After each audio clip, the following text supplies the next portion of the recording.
أفلا يتدبرون القرآن. Bismillahirrahmanirrahim. Assalamualaikum warahmatullahi wabarakatuh. A'udzubillahi minasyaitonirrajim. Bismillahirrahmanirrahim. Asyhadu an la ilaha illallah, asyhadu anna Muhammadar Rasulullah. Astaghfirullahaladzim, astaghfirullahaladzim, astaghfirullahaladzim. La haula wala quwata illa billahil aliyil azim.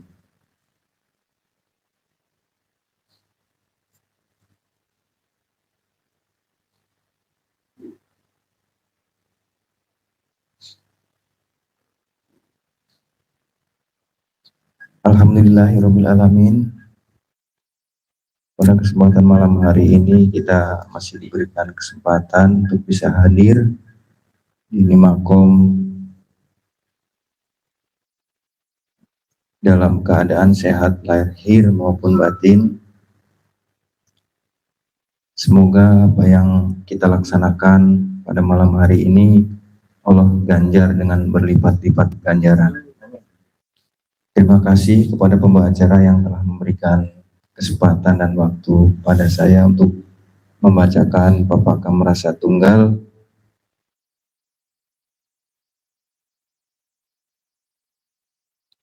Dan yang kami hormati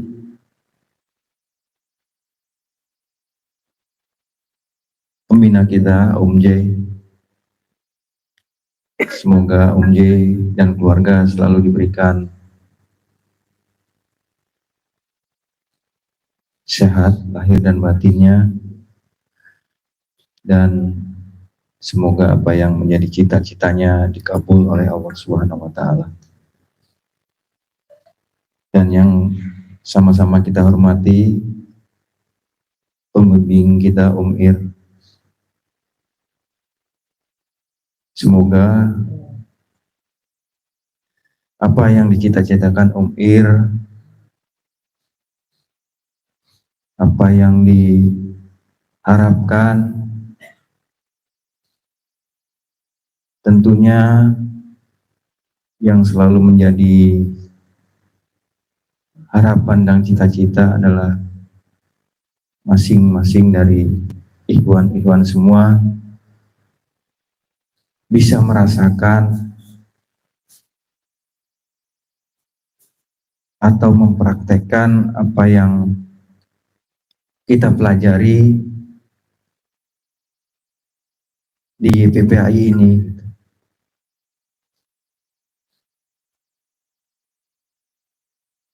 Dan mungkin ada bonusnya, mungkin ya tadi kemudahan-kemudahan apa yang kita harapkan. Semoga Allah kabulkan untuk bekal ibadahnya. Itu yang menjadi pengharapan, cita-cita dari Om Ir, agar kita semua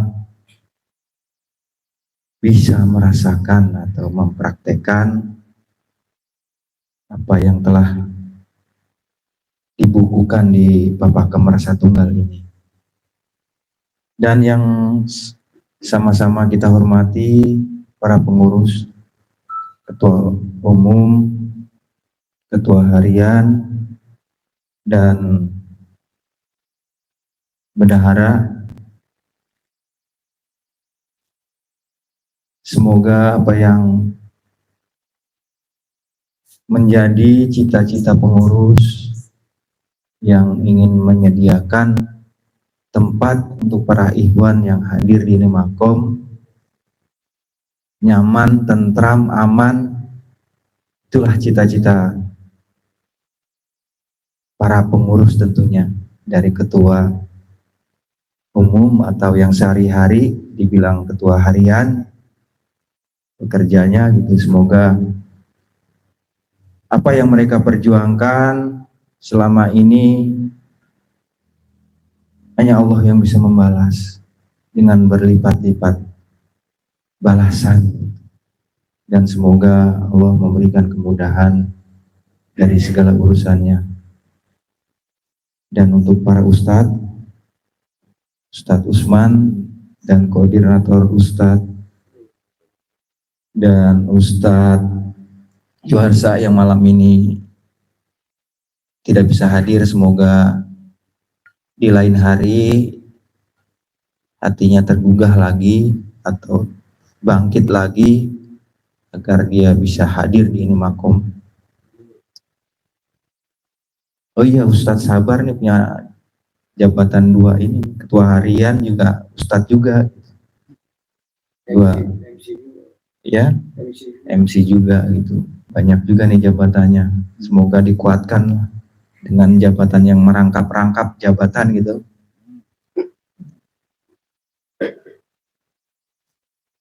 Salawat beserta salam kita haturkan kepada junjungan kita Nabi besar Nabi Muhammad Shallallahu Alaihi Wasallam beserta keluarganya, para sahabatnya, tabiin-tabiinnya, dan semoga kita yang ada di makom ini termasuk ada di dalamnya.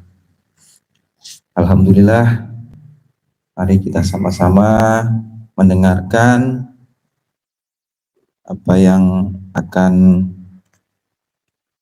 saya bacakan dari Papa Kemerasa Tunggal.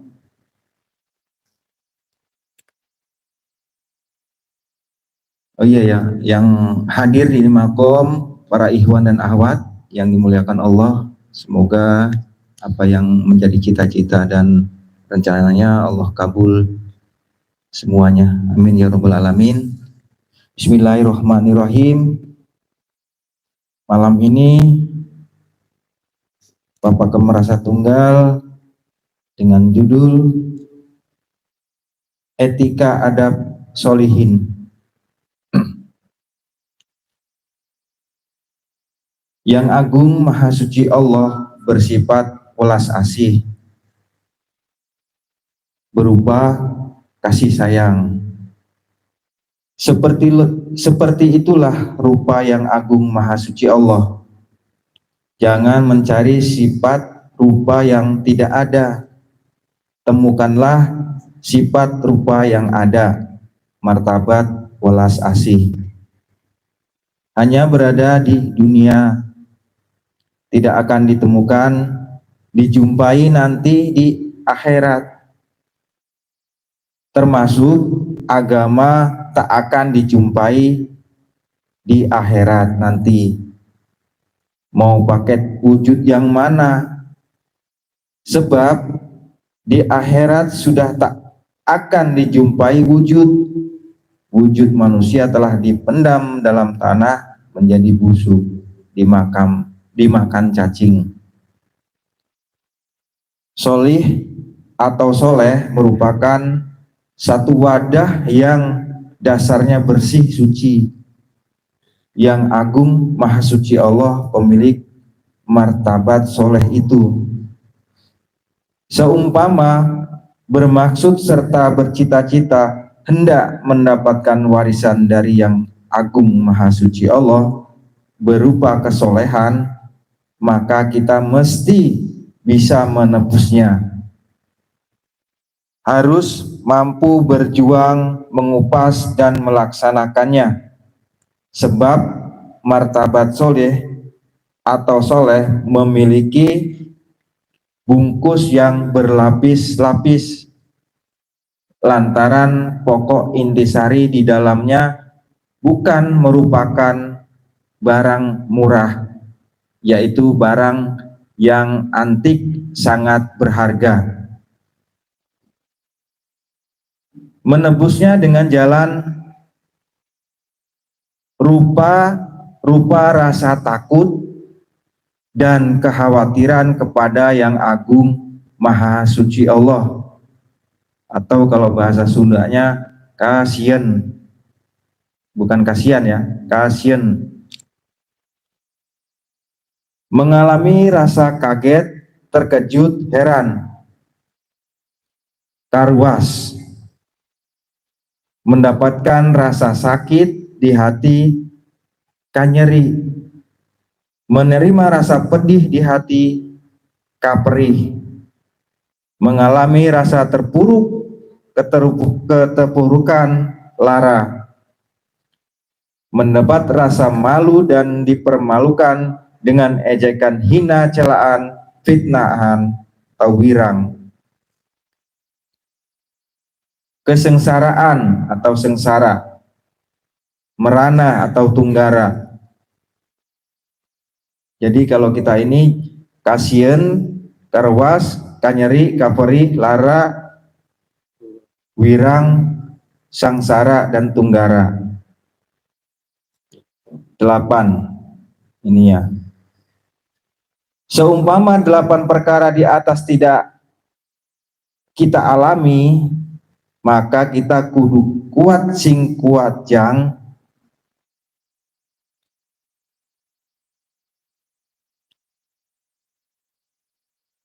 maaf saya ulangi, seumpama 8 perkara di atas kita alami, maka kita kudu kuat sing kuat jang, sebab itu merupakan alat barter atau sebagai tebusan untuk mendapatkan warisan dari Yang Agung Maha Suci Allah.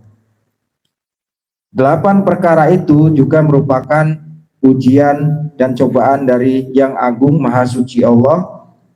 Apakah kita sudah layak mendapatkan warisan tersebut atau belum, yaitu berupa kesolehan. Yang Agung Maha Suci Allah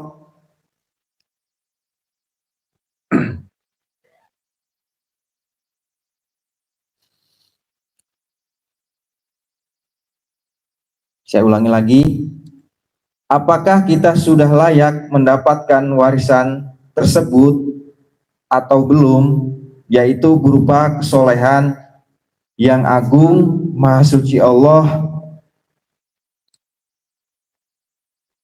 Saat menebusnya jangan memperhatikan, jangan mengeluh, dan jangan putus asa terhadap 8 perkara tadi. Seumpama kita ingin yakin kepada Yang Agung Maha Suci Allah atas 8 perkara uji coba tadi, maka kita mesti taat kepada guru, kepada pembimbing dan pembina yang bakal menunjukkan jalan. Perhatikan setiap ucapan dan tutur katanya, apa isi muatan perintah dan seruan seorang guru itu, secara lahir maupun secara batin, mesti dikerjakan, dilaksanakan, dan dibuktikan. Seorang guru niscaya bakal tanggung jawab lahir dan batin, dunia dan akhirat. Saat melaksanakan perintah guru mesti dibarengi atas dasar ridho, ikhlas, bersih hati. Caang bulan opat welas tegenek temelek melekmek.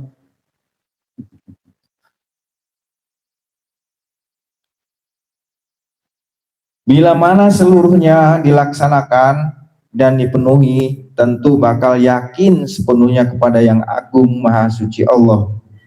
Kemudian setelah yakin kepada Yang Agung Maha Suci Allah, jangan melihat dan memandang terlalu jauh. Cari dan temukan rupa sifat Yang Agung Maha Suci Allah yang ada dan yang dekat. Sebab pada dasarnya rupa sifat Yang Agung Maha Suci Allah telah sangat kuat melekat.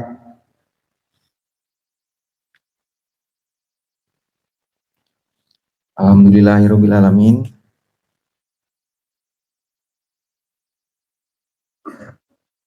Ternyata ini bagian yang mungkin ada sebagian yang tahu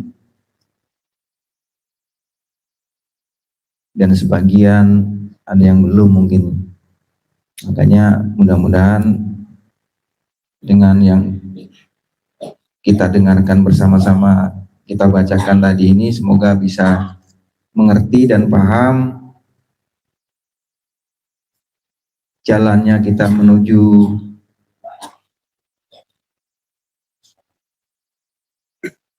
Keridhaan Allah itu tentu melewati rupa-rupa tadi.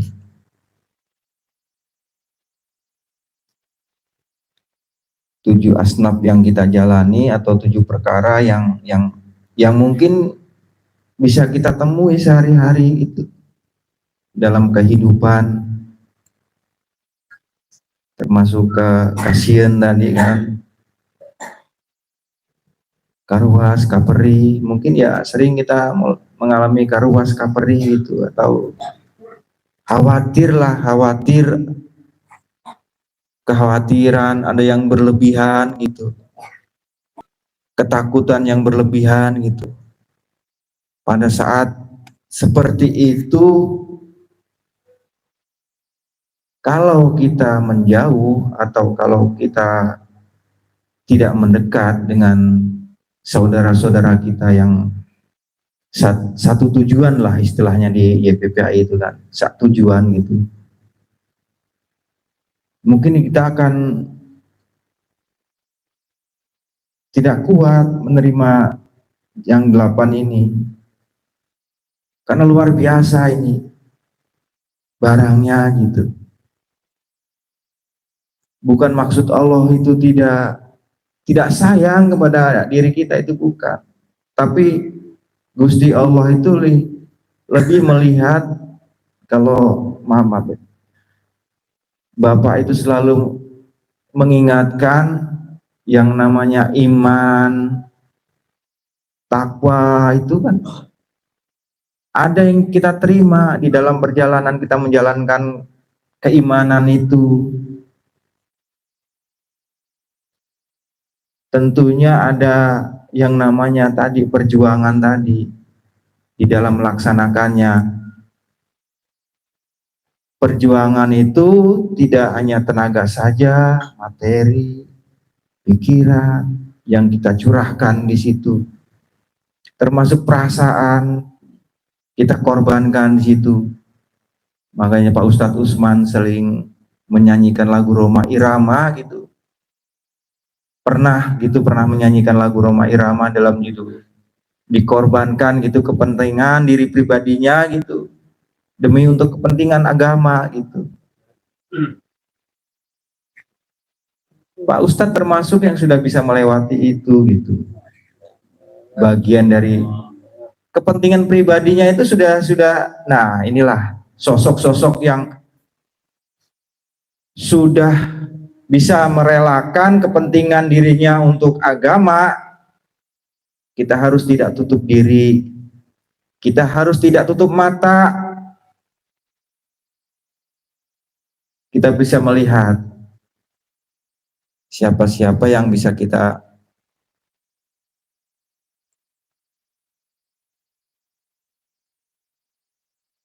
disitulah rasa kita main lah itu.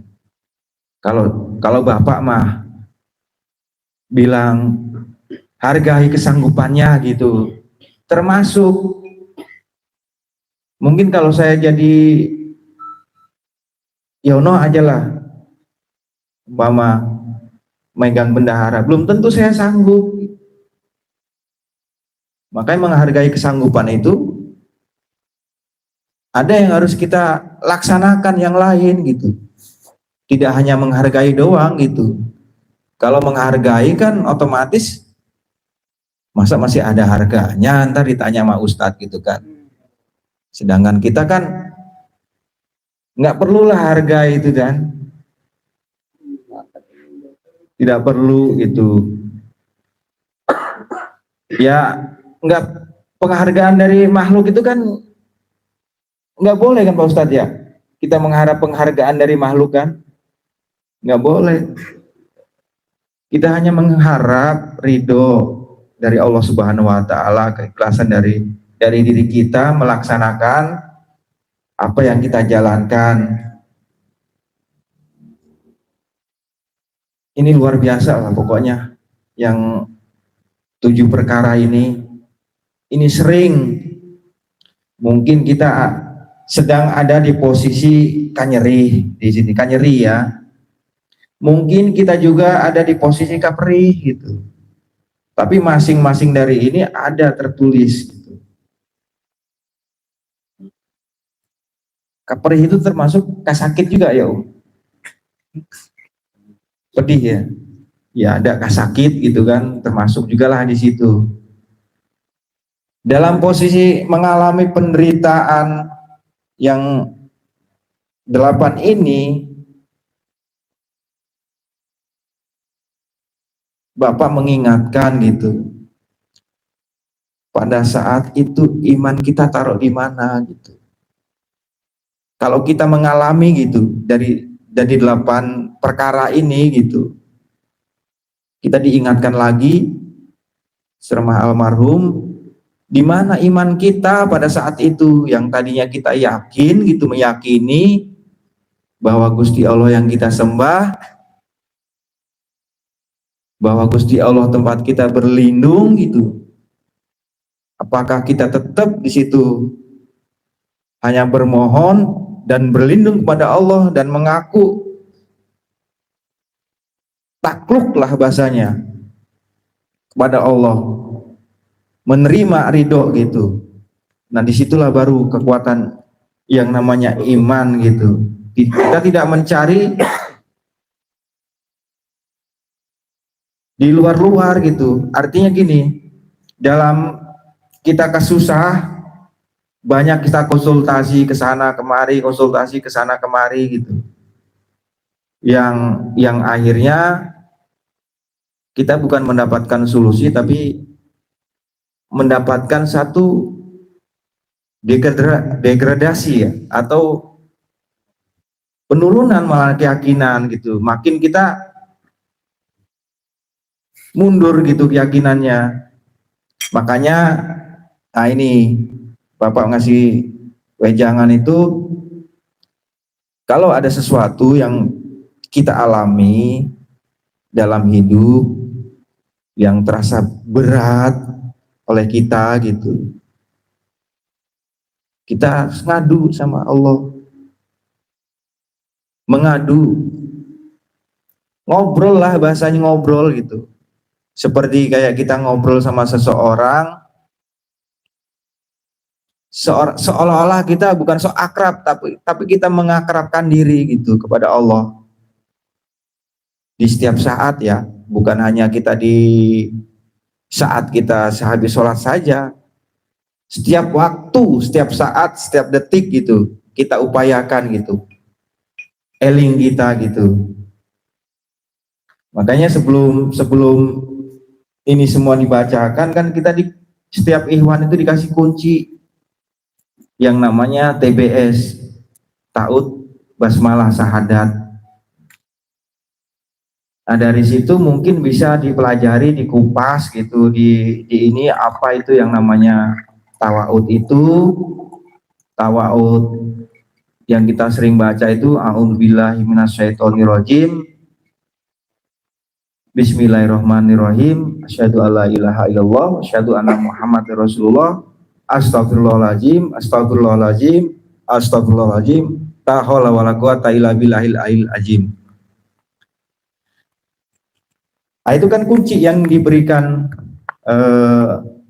setelah kita disatukan oleh guru kita, TBS Ta'ud Bismillah Sahadat. Yang pertama artinya aku berlindung kan bahasanya, hanya kepada Allah dari godaan gitu. Godaan apa saja di situ, bukan yang goib saja gitu. Ada juga godaan makhluknya Allah yang selalu menggoda supaya kita itu terpancing gitu oleh situasi dan keadaan gitu. Baik yang terjadi ini termasuk juga ini karuas, kaperih, kanyeri ini juga termasuk godaan juga. Nah disitulah kita dapat kunci itu tuh untuk bisa melaksanakan hanya berlindung kepada Allah dari godaan gitu. Kalau di sana kan setan yang dirajam gitu. Tapi dalam kejadian sehari-hari itu ya, godaan itu kan bisa datang kalau diri kita bukan godaan ya, termasuk yang menggoda ya. menggoda diri kita gitu. Termasuk ada juga itu godaan dari diri kita menggoda diri kita gitu. Itu juga perlu berlindung juga gitu pada Allah gitu. Nah, itu sering, itu lebih lama prosesnya. Kalau diri kita menggoda diri kita itu wah lama itu. Terus yang di luar tadi, yang deket-deket dulu lah kita belajar, termasuk ya di lingkup rumah tangga lah gitu. Nggak disebutkan satu-satunya, tapi di situ ada gitu godaan.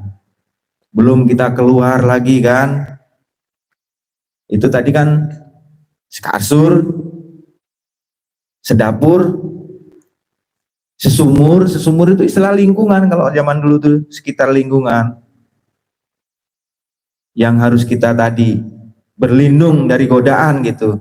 Godaan sekasur, godaan sedapur, godaan sesumur, baru nanti kita harus berlindung godaan mencakup luas tadi, selembur bahasanya, sekampung lah gitu. Nah, prosesnya dari situ, tawa'ud tadi, berlindung tadi. Makanya ya kita nggak usah muluk-muluk lah belajar di sini gitu. Kita belajar aja dari diri gitu, dari diri gitu. Cuman asal kita tadi bisa menerima masukan dari saudara, dari teman, dari anak kecil. Kita bisa menerima masukan dari orang-orang tersebut, kita saring gitu, kita filter mana yang harus kita terima dan mana yang harus kita buang. Nah, situ kita bisa dapat pengetahuan banyak. Kalau kita sudah menutup diri, dia aja ngomong gitu kan, kita nggak bakal dapat ilmu yang bermanfaat atau ilmu yang luas di situ pengetahuannya nanti. Justru kadang-kadang itu kita tuh sekonyong-konyong gitu, dinasehatin gitu sama seseorang kadang-kala yang kita nggak kenal gitu, tiba-tiba nasehatin kita gitu. Makanya pandai-pandailah kita melihat gitu, sebenarnya nasihat itu bukan dari orang tersebut gitu, tapi orang tersebut dipercaya oleh Allah untuk salah satunya memberikan nasihat kepada kita, memberikan godaan kepada kita,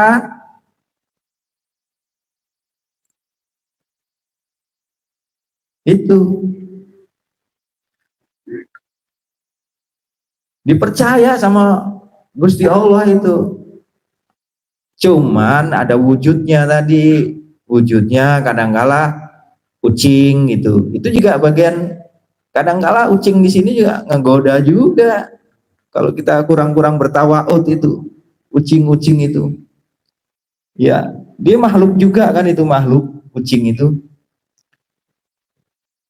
Luar biasa itu, godanya bersama gitu, bersamaan dengan datangnya kucing gitu kan. Luar biasa itu. Ini yang real kita belajarnya, nggak usah jauh-jauh, yang kelihatan oleh kita dan yang dialami oleh kita gitu. Bener itu, nyata itu. Tadinya kan keprek-keprek pakai sapu, besok mulai berubah lagi, nggak keprek gitu kan, berubah lagi, akhirnya terakhir iya gue sadar, gue lulus gitu kan. Jadi tahapan-tahapan kalau kita mau teliti dan jeli itu, ada masukan baru, naiklah 1, 2, 3 gitu pengetahuan kita. Jadi nggak kekeh gitu di pengetahuan yang satu. Menurut gue ini benar. Itu enggak begitu. Benar itu bertingkat, berlevel gitu. Benar gitu kan. Dan kita juga yang mengalami nggak ada merasa benar gitu di dalam diri kita, hati kita gitu. Bukan, karena kebenaran itu milik Allah. Yang kita alami tadi ya. Kalau kita mengalami kebenaran terus kita mengaku benar, paling benar gitu, itu yang perlu tanda tanya, perlu dipertanyakan gitu, perlu riadoh lagi gitu, supaya ketahuan gitu. kebenarannya gitu. Nah, terus di sini, ini yang kita banyak nggak tahu ya. Seumpama kita ingin yakin kepada yang agung maha suci Allah atas 8 perkara ijtibat tadi, maka kita mesti taat kepada guru. Nah ini, sekarang kita guru nggak ada. Nih maaf ya, kita guru bahasanya sudah, pembimbing kita sudah nggak ada. Nah, pembimbing, pembina, dan yang bakal menunjukkan jalan. Salah satunya di sini ada yang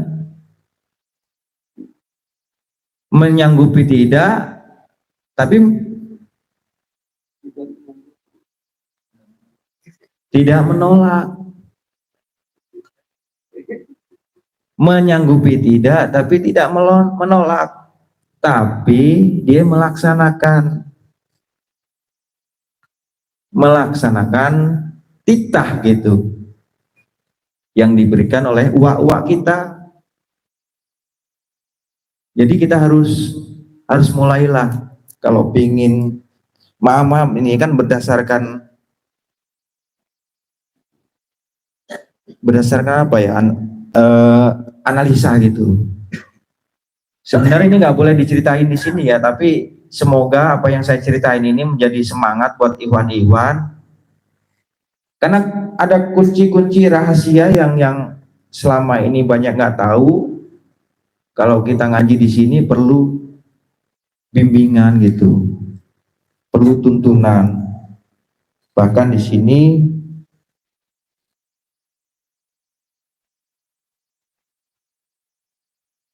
buku ini kan perlu membutuhkan bimbingan dalam pengamalannya gitu.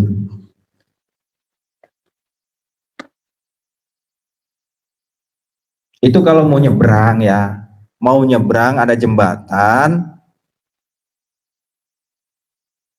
kalau pingin nyebrang ya lewat jembatan itu gitu.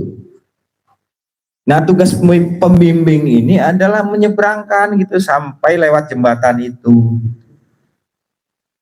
Cuman jarang sekali, maaf gitu, yang bisa lewat jembatan itu gitu. Karena jembatan itu isinya yang pertama kasieun, karwas, kanyeri, kaperi, 8 ini, dan selalu akan dilihat nanti setiap malam minggunya, atau lihat secara dari jauh, dipantau. Itu wallahu alam lah, tapi ada tugas-tugas yang apa namanya, yang tidak terlihat lah, yang tidak terlihat, yang tidak disaksikan oleh para ikhwan semualah, menjadi rahasia seorang pembimbing gitu. Saya bukan mempromosikan atau ini ya, maaf, tapi ini bagian dari catatan buku ini ya, yang harus kita laksanakan sebagai, kalau kita ingin menjadi kader gitu. Kader menjadi yoyok sewu di situ. Karena jalurnya ada, papakemnya ada. Ya pertama sih yang saya rasakan, maaf ya Om ya, saya juga sama, banyak penolakan, bahkan ya kalau boleh kasar, emang siapa gitu kan, seperti itu. Tapi kan jangan berhenti sampai di situ, terus aja lawan itu persoalan-persoalan yang di dalam tadi. Orang kita pingin bersih kok, ada yang mau dan sanggup gitu, kenapa nggak kita dukung di situ gitu? Mumpung ada yang mau dan sanggup gitu.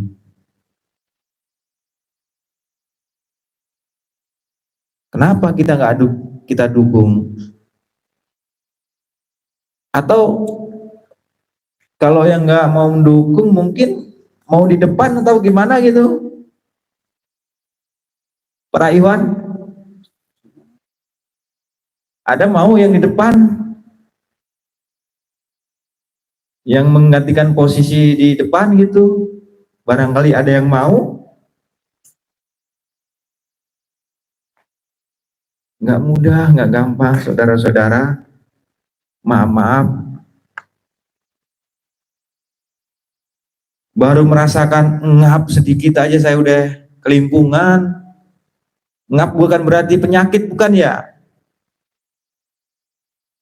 Udah banyak cerita sana sini gitu.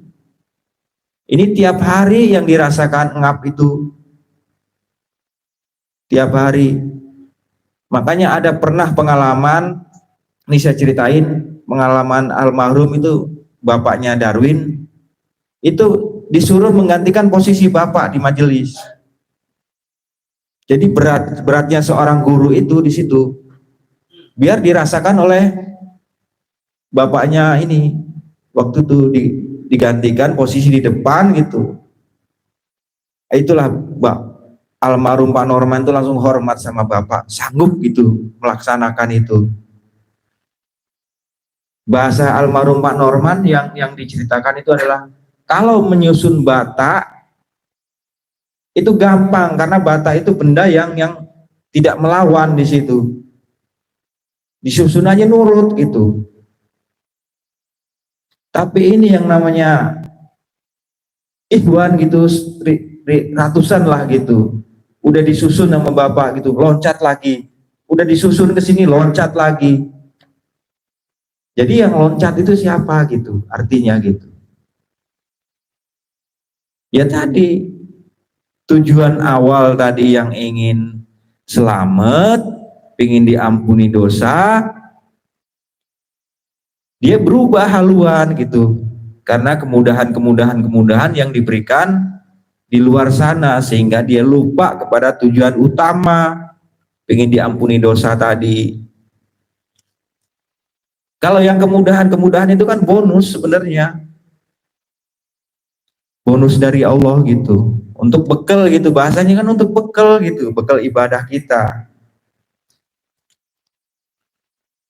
Kembali lagi ke tadi, ke masalah bimbingan atau pembimbing. Cobalah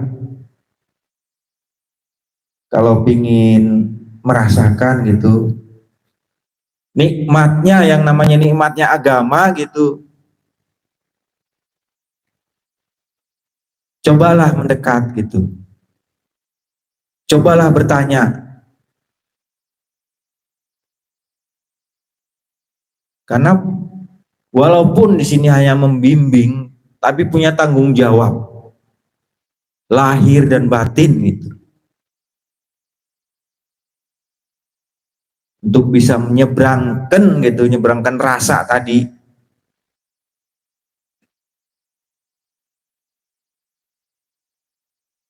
Walaupun tidak sesempurna seperti almarhum Bapak Yoyo, tetap masih banyak kekurangan, mengakuilah itu. Tapi kesanggupan ini yang perlu kita hargai gitu.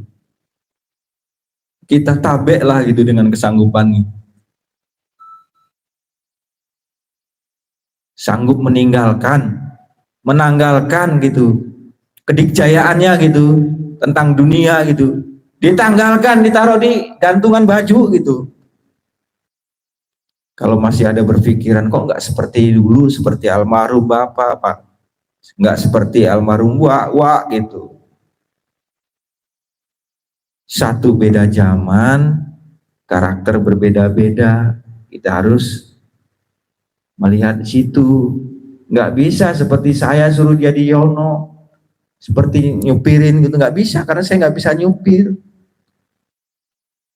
Nggak bisa saya jadi Om Bani suruh jadi ngetik gitu kan, jadi ahli TI gitu, nggak bisa.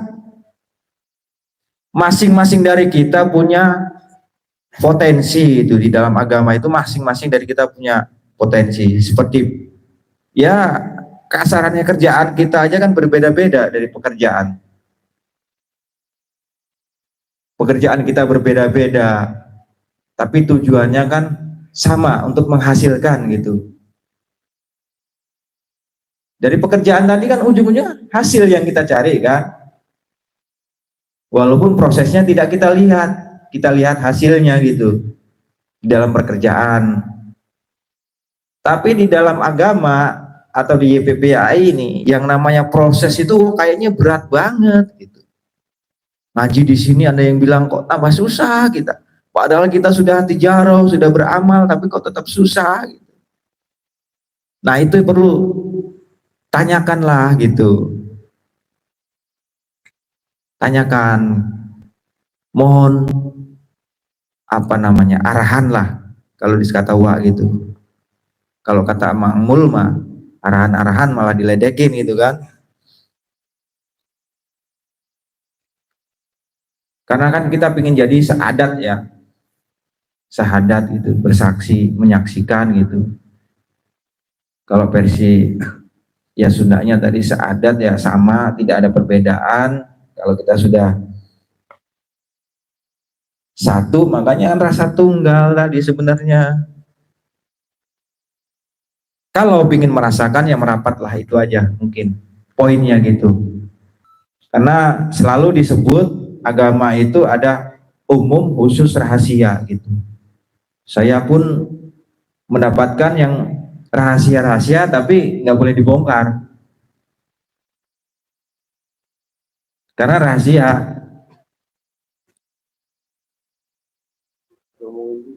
Nggak boleh diomongin kalau rahasia.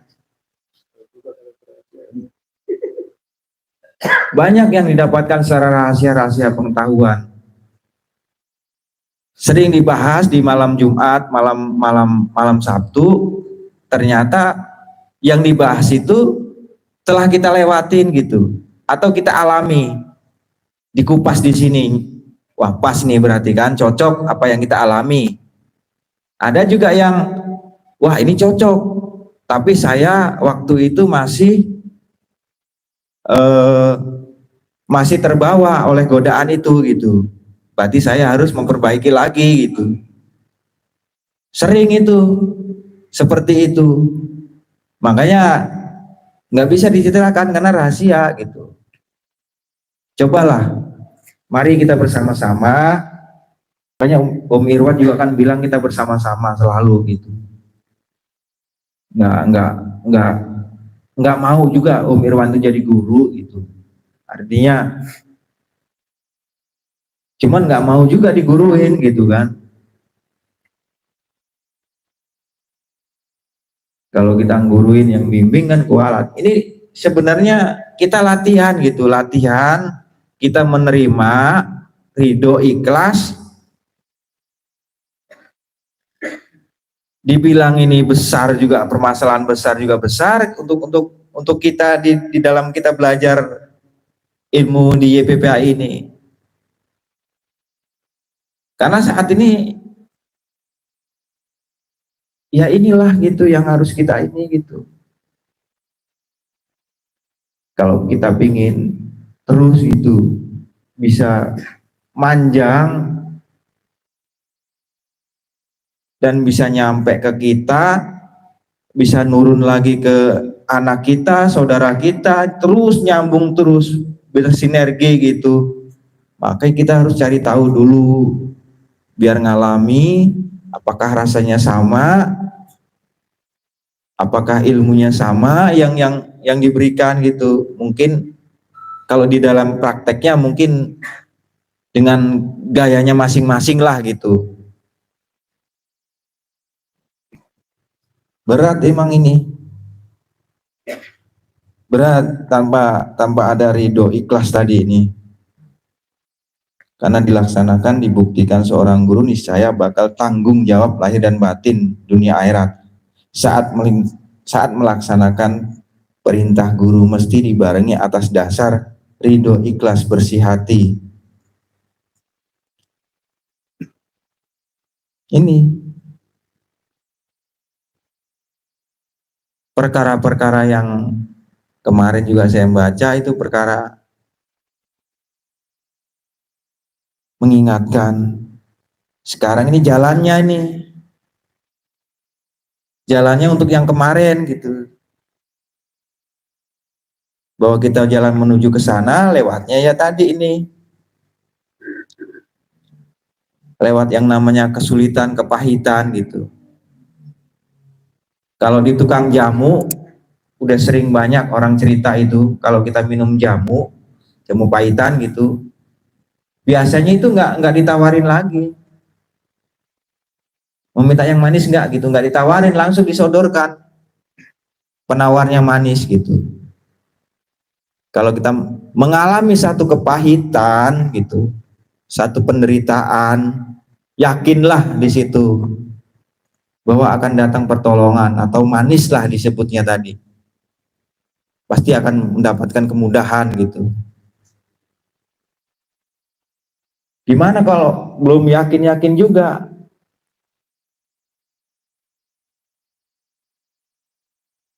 Tentang pertolongan dari Allah gitu. Harus belajar lagi, ngaji terus gitu, supaya dikasih tahu sama Pak Ustadz Usman. Yakin gak sama Gusti Allah gitu kan? Kan diberikan seperti itu paling sama Ustadz Usman. Karena Ustadz Usman itu salah satu ikhwan, pelajarannya yang diberikan wa itu dua wa bertanya sama, ikut ngaji di sini gitu. Yakin gak sama Gusti Allah? Yakin gitu. Ya sudah katanya, nggak dibahas lagi yang lain. Hah? Datang lagi ke Garut, sama juga ditanya, yakin nggak sama Gusti Allah? Yakin katanya. Ya sudah katanya, kalau yakin mah gitu. Nggak dibahas, udah. Wah udah percayalah, yakinannya udah mantap gitu. Pulang ke Jakarta dia, ternyata Pak Ustadz ya tadi Karuas, Kaperi, Kalara ya Pak Ustadz.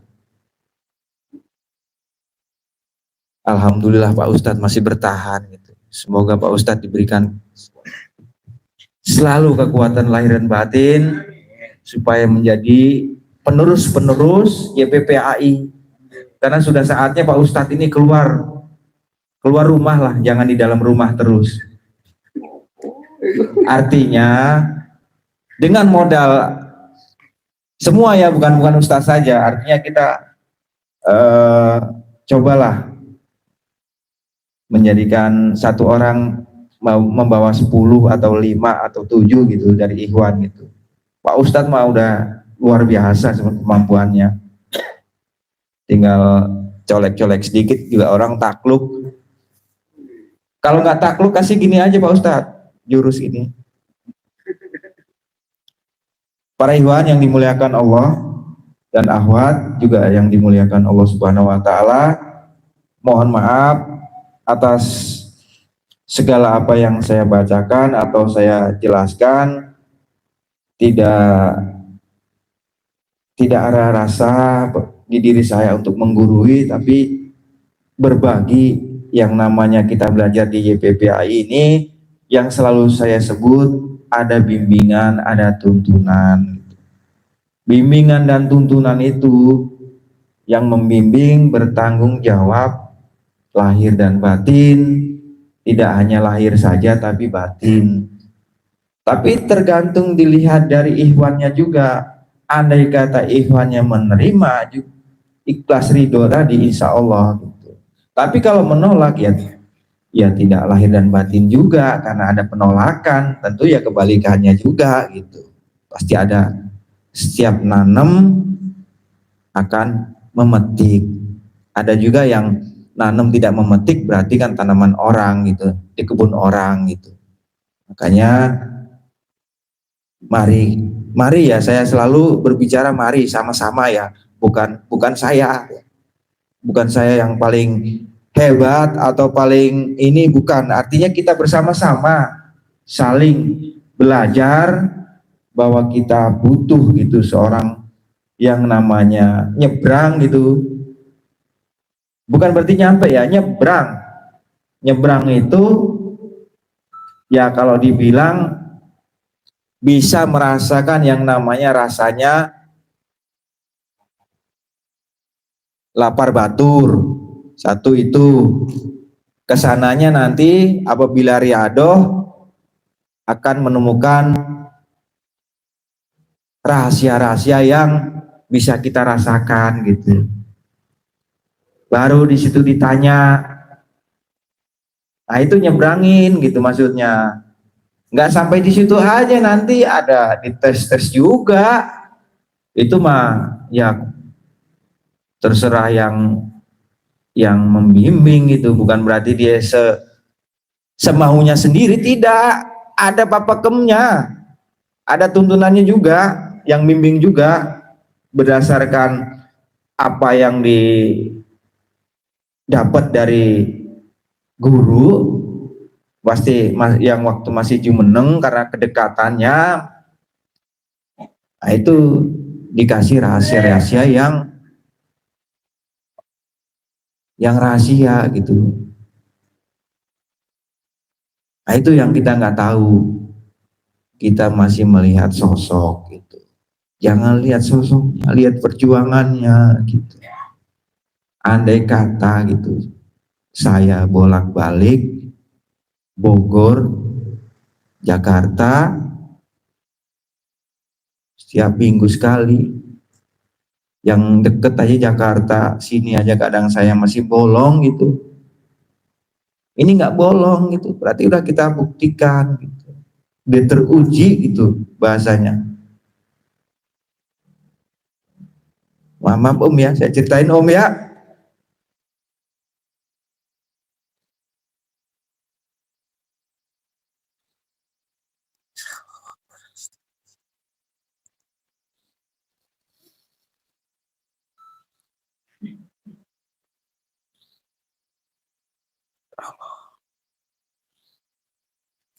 Jadi para ikhwan yang kami hadir, semoga apa yang diharapkan, apa yang dicita-citakan oleh ikhwan semua, tidak semuanya, jangan mohon semuanya untuk dikabul, akan tidak sanggup ikhwan-ikhwan sekalian. Mohonlah yang terbaik buat diri kita, yang paling baik menurut Allah gitu. Kita pasrahkan. Lillahi ta'ala, biar Allah yang ngatur. Sanggakan sadaya ku Gusti itu. Segala permohonan itu terakhir. Sanggakan sadaya-daya ku Gusti. Terserah Gusti Allah gitu bahasanya.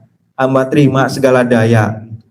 Setiap di akhir doa selalu seperti itu.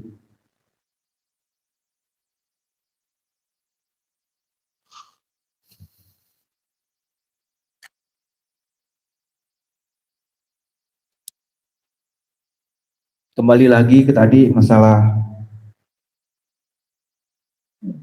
bimbingan.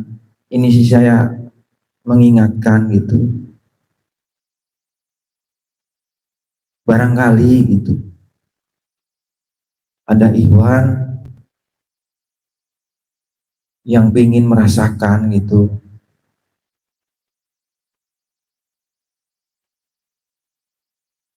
ingin merasakan rasanya gitu agama ini gitu. Ngomonglah gitu, ngomong, cerita. Walaupun tidak banyak saya merasakan, tapi ada yang bagian yang saya rasakan.